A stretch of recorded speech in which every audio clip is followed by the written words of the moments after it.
Musik lide adalah musik tradisional Saiha yang terancam punah. Pada masa lalu, musik ini digunakan dalam aktivitas religi purba suku Saiha. Musik ini masih tetap hidup oleh pembuat dan pemain musik yang masih tersisa di kampung Manung Petai.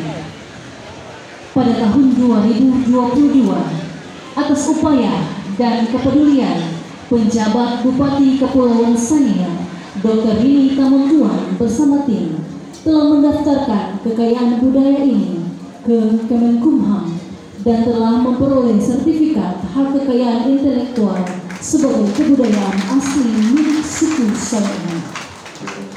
Musik lide adalah penggabungan dari beberapa alat musik yang dimainkan bersama.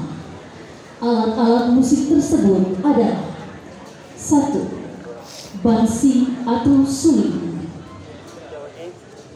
2. arababu atau rebab, 3. sanuri atau sitar bambu, 4. sasesahen atau perkusi bambu, dan yang kelima, ore atau harapan murut. Dalam tampilan ini, Sanggar Apapuhan akan memainkan 3 jenis instrumen tua. Mari kita saksikan bersama-sama.